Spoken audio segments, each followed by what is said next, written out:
let me tell you a little bit about the project in the center, and then I'll show you around. But let me just tell you a little bit about this area. This is called the Gando slum, Ngando.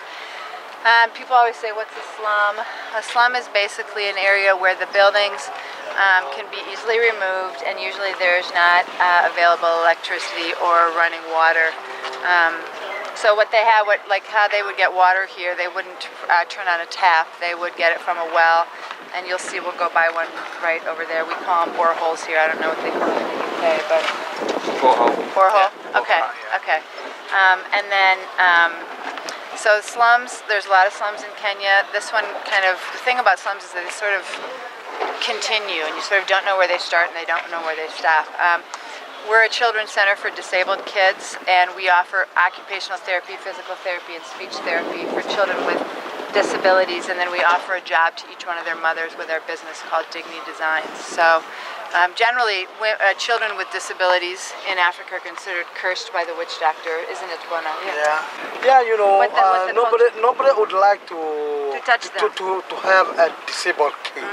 So due to poverty, and you have a disabled child or what, they're disabled, and they will die. Yes, they can even die. So unless there is and even neighbors, they can reject. Yeah, they can reject. Because you know, when you live in a poverty community, your community is everything. It's your support system. And I'm assuming you guys don't live in a poverty community where you come from, so your neighbor's not going to feed you tomorrow. Well, in a community like this, your support is everything. So not only is the child rejected, but the mom is rejected as well. Yeah. Yeah, isn't it? And so often when the child is born, the father will leave because he gets pressure from his in-laws. This is Anna Love, that's Jenny, that's Felix. We've got 16 kids and we have 16 moms. We have cerebral palsy is a common ailment in Kenya due to early childhood malaria and typhoid, also just a poor birthing process. So there's a lot of CP here. And so often these kind of kids would be, killed. And so, when we opened the project 4 years ago, I was like, oh, I can't take the really severe kids. But then God's really changed my heart on that, and those are really who I want to start taking more of. We've got a couple autistic kids. Felix is autistic, and autism is common here because of, again, a lot of the bad birthing, but autistic kids like movement. They do a lot of self-stimulation. Like Felix will do this all the day if we let him, but he's actually gotten a lot better because we put him on a gluten-free diet, which is kind of a hard thing to do here. Steve is CP and also severely developmentally delayed. Come on in here. So how this works, the project itself here, the overhead for this with our 16 kids and diapers and food and everything else and 10 Kenyan staff is about $4,500 a month, and that comes in through donations, through child sponsorships, through churches, that kind of thing. Then our business next door, Dignity Designs, the overhead for that is about $4,000 a month, and that is to pay 16 salaries to the moms and provide food and medical for them. So we have to sell at least $4,000 a month in product to provide the cost of that project. Anything that we sell above and beyond $4,000 a month goes as a donation to the construction project. We've been able to donate about $20,000 this year from sales. The construction project is a $1 million project. We've been able to raise about $400,000 of that so far. We're in the process, you'll see it, it's up and going. It's going to be the largest therapy and special education center in East Africa. And so we're really excited to, still in the slum, and it was really important to me when we established this to keep it in the slum, but so that's our swimming pool. Yeah, so that's kind of, everyone always asks me how all of that, kids with disabilities usually are tactily very defensive, which means, like my son, like when I wash his hair, he says, ouch. So to him it hurts, but it really doesn't hurt. It's just neurologically they're very reactive. So we try to incorporate a lot of water and sand and different kinds of textures for them. Yeah. So these kids in here are going to do numbers, letters, colors. They're not going to be readers. What we're working on is having them try to be more functional in society. So what we do is we work with money with them. We take them, we let them go to the dukas and purchase things. And all of them are speech impaired, so we do sign language here. But again, the community doesn't know sign language. So how do we communicate when we go to the duka? And so just working on pointing to things, using visuals with cards, taking out a card. My hope and my vision is that our kids, and already two of our kids, Vincent Victor, who was really demonstrative, shaking your hand, and Mark are 15, and they're already out of this program, but they're working, quote unquote. They're helping at the center, they're helping at the construction site, they're helping with cooking, they're helping with cleaning, they're helping with the kids. They love it. So this is what we call our relaxation room. In that room, the kids are doing things for themselves. In this room, things are done for the child. Okay, so we do massage therapy in here, we do brush therapy, which when I say brush therapy, we just take these little brushes, and again I talked about the tactily defensive thing, and we just kind of comb their skin. It doesn't hurt, it feels real nice. But again, for them it's like, so just come to us, because he would, if he was able, without the muscle relax, he would move across the entire floor by squirming. It's just involuntary motion because of his spasticness. So what that causes him to do, he's such a cute little boy, and he's sort of caught in his own body. It's just unfortunate.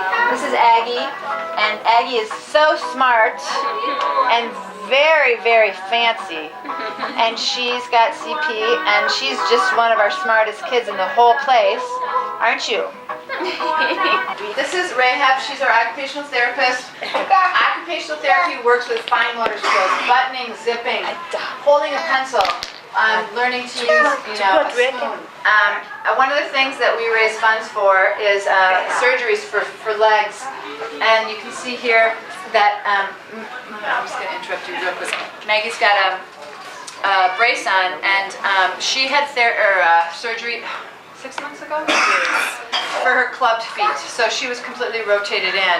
This one's doing really well. So that's why she's braced on that foot. Who knows if it's going to fully straighten. And then the bottom line is she going to walk? She's got CP. So she is improving. We are getting her up on a walker. Therapy is a huge part of what we do with this project. All our kids get OT, and then PT, physical therapy, and then speech therapy, which is not only obviously verbal communication, but is also learning how to suck and swallow. I mean, kids with cerebral palsy, this is a muscle.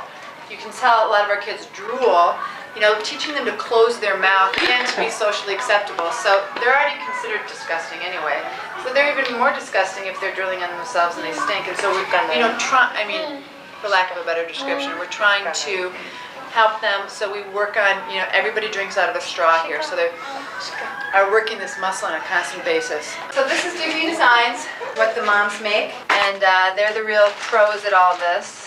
They come and work, and as I mentioned before, they're the ones who really have been rejected. I mean, their children have been rejected, but when you're so disabled and you're not understanding, they don't understand so much. These are the moms that have put up with a lot since the birth of their kids, so it's a real privilege to have them here, and they're just very creative, and it's an honor to work with them. So obviously we're in a small space. You can see all our beads, and we buy them all from Nairobi, but a lot of them come from Ghana. So these guys are highly talented. I talked about how it goes back to the project. It's all packaged in our information, so the person you give it to, if you're giving a gift, will know that you made a donation. We only work with beads that are from Africa. We work with West African trade beads. Anything that you see that's hand painted like this used to be used in West Africa for money before they actually had money, so they're called trade beads, and they're all different designs. We also work with cow and camel bone that comes from one of the other slums. We go down there and have it, and then they take shoe polish and they paint designs on it. So that's why. So anything that you see that's black and white is cow and camel. And then we also work with dyed agates. So if you see rocks like this, that's what that is. And then we work with goofy things like this is ostrich egg. This is Nile perch fish bone. And then we do bookmarks. And everyone says, oh no, I have a Kindle. I'm like, no you don't. Not everybody has a Kindle. Most people have a Kindle and a book. So we do them with a kind of hemp string, but we also do them in leather, as you can see there. We do these fab rings. This one. Little cocktail rings, and then this size too, which are a little bit less intrusive.